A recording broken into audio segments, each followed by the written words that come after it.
우리 인생에 정말 중요한 질문이 있다면 그것은 예수님이 누구신가 하는 것입니다.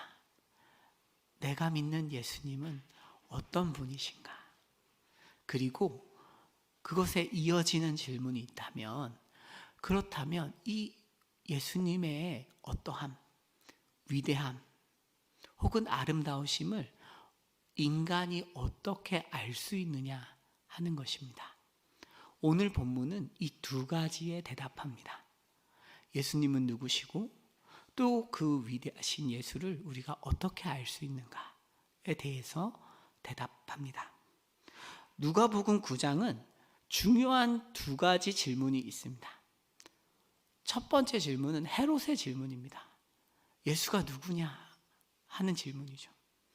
이제 이런 일이 들리니 이 사람이 누군가? 라고 헤롯이 질문하고 있습니다. 그리고 예수님의 질문이 있습니다. 너희는 나를 누구라 하느냐? 말하자면 이 두 질문은 예수님의 정체를 묻고 있습니다. 그리고 이 질문 사이에 오늘 본문이 이렇게 들어가 있는 것이죠. 그러므로 오늘 본문은 예수님이 누구신가에 대해서 대답하시는 본문입니다. 헤롯의 질문에 대답하고 있고 예수님의 질문에 대답할 수 있도록 우리에게 말씀하십니다. 본문에서 예수님은 벳세다에서 예수님을 따라온 무리에게 하나님 나라를 가르치시고 병든 자들을 고치십니다. 그러다가 시간이 흐른 거예요. 시간이 흘러서 날이 저물어 갔습니다. 날이 저물어 가니까 사도들이 예수님에게 무리들을 좀 보내어서 두루 마을과 촌에서 가서 유하면서 먹을 것을 얻게 하시면 어떠십니까? 여기는 빈들입니다. 빈들. 이렇게 말씀을 권한 것이죠.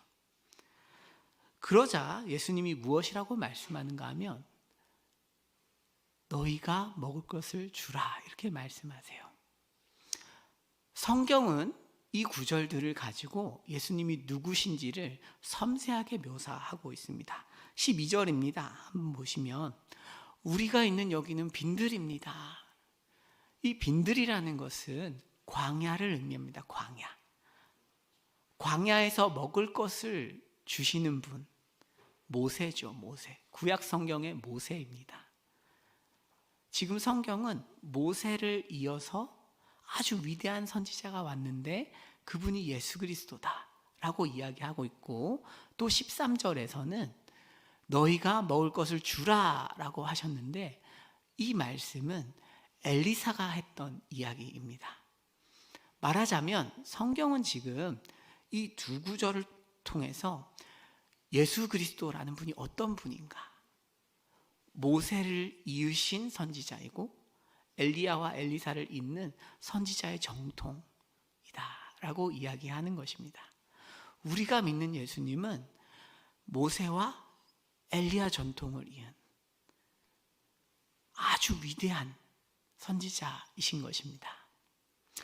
사실 제가 아내한테 이 얘기를 해줬어요. 우리가 믿는 예수님이 이렇게 대단한 분이야. 그러니까 아내가 감이 잘 안 와. 난 유대인이 아니야. 그래서 성도님들 어떻게 이걸 이해하실까? 어떻게 이해하셔야 되는가 하면, 저희가 빚 때문에 시달리고 있다고 생각을 해봅시다. 이렇게 즐거운 가정은 아니지만 빚 때문에 시달리고 있는데 한 10억만 있으면 좋겠어요. 빌 게이츠를 알면 좋겠다. 친해지면 좋겠어. 10억 정도는 줄 수 있지 않을까. 좀 유치한 상상이지만 그것보다 뛰어나서 더 돈이 많은 분이 예수 그리스도이신 것입니다. 아마 그 당시 유대인들에게는 그렇게 들렸을 거예요. 모세는 단순히 선지자가 아니라 정치적으로 그들을 이끌었던 사람이고 엘리사 역시도 전쟁에서 승리를 가져다 주는 선지자였습니다. 그러므로 정치적인 혼란 가운데서 누가 나를 좀 구원해 줬으면 좋겠다 라고 할 때 가장 탁월한 인물이 모세, 엘리사 이런 사람들입니다. 그러므로 우리는 이 본문을 모세와 엘리야의 전통을 이었다라고 할 때 우리가 생각할 수 있는, 나를 구원해 줄 수 있는 모든 사람들, 최고의 사람들을 합친 것보다 더 뛰어난 분이 예수 그리스도이신 것입니다. 우리 삶의 모든 문제들을 구원하실 수 있는 분들 중에 그분들을 다 합쳐도 예수 그리스도를 따라올 수 없다는 것입니다. 이 오병이어는 예수님이 얼마나 위대하신 분인가를 보여주고 있고, 이 오병이어를 통해서 본문이 정말 이야기하고 싶은 것, 오병이어가 정말로 겨냥하고 있는 것은 단순히 먹을 것을 준다는 것은 아닙니다. 예수님이 가장 위대한 구원자이신 이유는 오병이어가 의미하는 것이 새 출애굽, 새로운 구원과 연결되어 있기 때문입니다. 16절입니다. 16절에서 예수께서 떡 5개와 물고기 2마리를 가지셔서 하늘을 우러러보시고 축사하십니다. 축사라는 것은 감사기도 하시다, 이런 의미예요. 이 표현은 성찬에 그대로 드러납니다. 22장 19절 말씀에 동일해요. 문장 표현이 동일합니다. 성경은 오병이어 사건과 성찬을 잇고 있습니다. 성찬이 무엇입니까? 하나님 나라의 백성으로서 새 생명을 얻는 의식이 성찬입니다. 예수님의 몸을 먹고 참된 생명을 주시는 시간입니다. 지금 성경은 이 얘기를 하고 있는 것입니다. 우리에게 참된 생명을 주시는 가장 위대한 선지자로 예수 그리스도가 오셨다. 이 예수님은 단순히 먹는 것을 주시는 분 정도가 아니라 우리에게 정말 필요한 죄와 사망의 그 권세에서 구원하시는 분이다. 예수님께서는 이 세상의 돈이나 권력이나 이성이나 그 어떤 것으로도 정복할 수 없었던 죄와 죽음, 심판에서 우리를 구원하십니다. 성경은 오병이어를 통해서, 또 누가복음 전부를 통해서, 또 성경 전체를 통해서 예수님은 우리의 정말 긴급한 필요, 가장 본질적인 필요, 가장 필요한 필요를 채우시는 분이라고 말씀하고 있는 것입니다. 우리가 비록 느끼지 못할 때에도 인간이 죄와 사망과 하나님의 심판을 얼마나 진지하게 여기는지와는 무관하게 예수님은 우리를 그것에서 구원하시기 위해서 오셨다는 것입니다. 우리가 믿는 예수님은 우리에게 돈을 주실 수도 있고, 건강을 회복시키실 수도 있고, 관계를 주실 수도 있지만 그 모든 것들을 넘어서 인간이 가장 필요로 하는 참된 생명을 주려고 오신 분, 이를 위해서 모세와 엘리야 전통 위에 서서 오신 진정한 메시아라고 말씀하고 있는 것입니다. 사랑하는 성도 여러분, 우리가 믿는 예수님이 정말 높으시고 위대하시며 우리를 너무너무나 사랑하셔서 이 위대하신 분이 십자가를 지셔서 우리를 구원하셨습니다. 너무 멋진 것 같아요.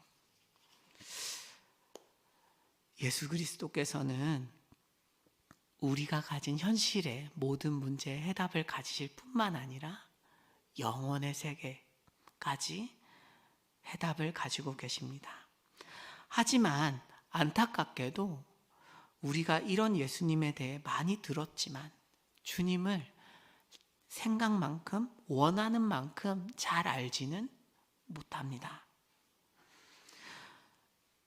우리가 삶에서 이렇게 좋은 예수님을 귀로만 듣는 것이 아니라 눈으로 보게 되는 어떤 통로가 있을까요?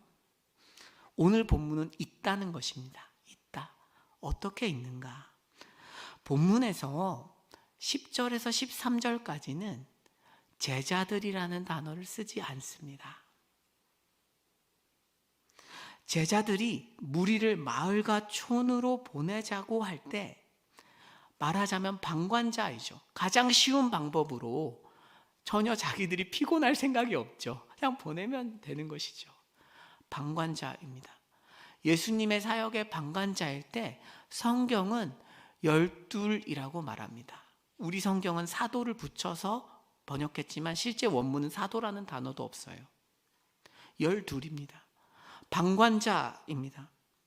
하지만 그들이 다시 주님의 일에 참여하기 시작할 때 성경은 그들을 제자들이라고 부르기 시작합니다. 14에서 17절인데요. 제자들이 3번 나옵니다. 강조죠. 제자입니다. 성경은 우리가 하나님의 사역에 적극적으로 참여할 때 우리를 제자라고 부릅니다. 제자들. 예수님이 말씀하시면 말씀하신 대로 50명씩 안 치고, 예수님이 말씀하시면 말씀하신 대로 떡을 그들에게 나누어 주는 제자들입니다. 이를 통해서 제자들은 무엇을 알게 됩니까? 12바구니가 남는다는 것을 알게 됩니다. 12바구니는 사도들에게 주님이 끝없는 공급자이심을 가르쳐 줍니다. 사도들은, 이 12제자들은 분명히 날이 저물기 전까지 예수님께서 영원한 공급자라는 사실을 알지 못했습니다. 떡 5개와 물고기 2마리로 한 영원한 5,000명이 넘는 사람들을 먹일 수 있는 분인지를 알지 못했습니다. 하지만 주님이 그들을 부르시고 사역을 맡기셨을 때 제자들로서 열심히 참여하자 그들을 위한 풍성한 바구니가 준비되어 있었을 뿐만 아니라 그리스도에 대한 지식을 깨닫게 되는 것입니다. 사랑하는 성도 여러분, 우리는 주님을 알아가기 위해 살아갑니다. 가장 고상한 지식인 그리스도를 알면 알수록 우리 삶은 너무너무 아름다워질 것 같아요. 예수님께서는 우리가 방관자로 머무르기를 원하지 않으십니다. 우리는 교회에서도 무리가 알아서 밥을 먹기를 원합니다. 알아서 해결해. 당장 옆에 있는 사람들의 긴급한 필요를 알지만 제자들은 알고 있었습니다. 무리에게 먹을 것이 필요한 것을 알고 있었습니다. 하지만 그들은 손쓰고 싶지 않았습니다. 방관자입니다. 그런 우리에게 주님은 우리를 부르셔서 무리에게 먹는 것을, 먹이는 사역을 맡기십니다. 교회를 섬기는 것은 어려운 일입니다. 경제적이지 않고 합리적이지 않아 보일 때도 있습니다. 하지만 주님은 우리로 하여금 주님을 알려주시기 원하십니다. 제자들로서 우리가 주님이 맡기신 그 부르심 가운데 순종할 때 주님은 우리에게 자기를 계시해 주시고 주님이 어떤 분이신지를 우리가 참으로 깨달으면 우리 삶이 놀랍게 변하는 것입니다. 그 어떤 노력과 어떤 의지와 어떤 도움으로도 변하지 않았던 우리의 죄성과 우리 삶의 답답함과 나의 어떠함이 그리스도가 누구신지를 깨달을 때 변하는 것입니다. 사랑하는 성도 여러분, 오늘 주님께서 우리를 부르고 계세요. 제자로서 순종해라. 나를 모르는 무리들에게 내 떡을 나누어 주어라 라고 부르고 계십니다. 이 부르심에 힘있게 응답하시는 하루 보내시기를 축복합니다. 기도하겠습니다.